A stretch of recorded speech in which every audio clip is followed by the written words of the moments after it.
ყოველი ეტაპირების დროს სასამართლოში და სასამართლოდან ხდება ჩემი სრულიად გაშიშვლება და შიშმარალებში უკანონო. Am დამამცირებელ პირობებში არიან სინდისის პატიმრები, როდესაც ციხიდან სასამართლოში პროცესზე მიჰყავთ 29 წლის არჩილ მუსელიანცმა დღეს მოსამართლის თანდასწრებით რეჟიმი დამამცირებელ მოპყრობაში ამხილა.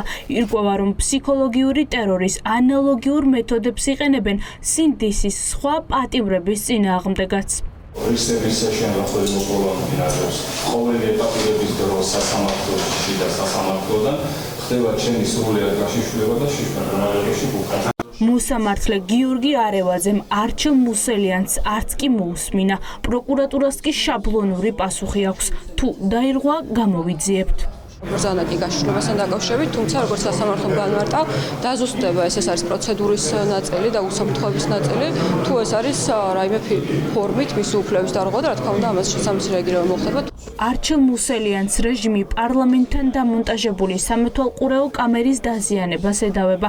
500 ლარიანი ზარალის გამო მას 6 წლამდე პატიმრობა ემუქრება. ირკვევა, რომ მუსელიანსის დაკავებას სულ სხვა მოტივი ჰქონდა. მას აიძულებდნენ ეთქვა, რომ კამერების დაზიანებას ოპოზიციის ლიდერები ავალებდნენ. პოლიციელი, რომელმაც მუსელიანსი დაკითხა, ლევან ჩხიკვაძეა. ის ფიგურირებს ანრი კვარაცხელიას საქმეშიც. გამოკითხვას მევაწარმოებ. ბატონი არჩილი ამბობს, რომ ამ გამოკითხვის დროს იყო მასზე ფსიქოლოგიური ზეწოლა, რომ მიეთითებინა პოლიტიკოსი, რომელიც მას დავალებებს აძლევდა. თქვენ იყავით ეს პოლიციელი? მსგავსი რამე არ ყოფილა. თავად ამბობს, რომ ზეწოლას ადგილი თავად ბევრი ჰქონდა. რამე შეიძლება ვთქვას. იგონებს? კი, იგონებს. გადანაშაულებთ რატომ?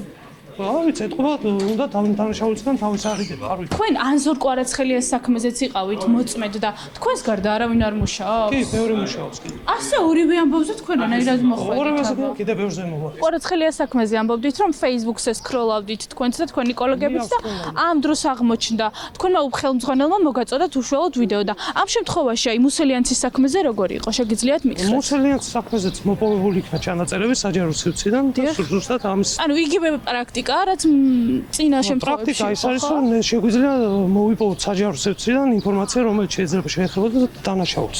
მოსამართლემ დღეს აღკვეთი ღონისძიების შეცვლაზეც იმსჯელა.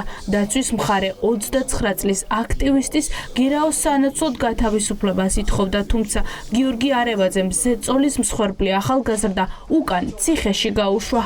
როგორც ველოდებოდით, სასამართლომ არ დააკმაყოფილა აღნიშნული მოთხოვნა, რაც ჰქონდა გირაოს თაობაზე და ჩვენ მარტო გირაოს კი არ ვითხოვდით.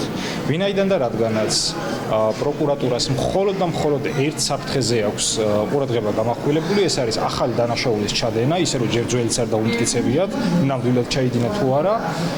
აქედან გამომდინარე, სასამართლოს შევთავაზეთ გირაოს ოდენობა 5000 ლარის ოდენობით და ისიც თქვით, რომ თავად სასამართლომ განსაზღვროს, თუ კი აღნიშნული არ არის შემაკავებელი ფაქტორი სასამართლოსათვის და დამატებითი ღონისძიებების გამოყენება, მაგალითად ელექტროსამაჯური, რაც არ დააკმაყოფილა სასამართლომ. არჩილ მუსელიანსის საქმეზე შემდეგი სხდომა 15 მარტს არის ჩანიშნული. მოსამართლე პროკურატურის მოწმეებს მოусმენს. სავარაუდოდ ამ დღეს მუსელიანსი რეჟიმს კიდევ ერთხელ ამხელს.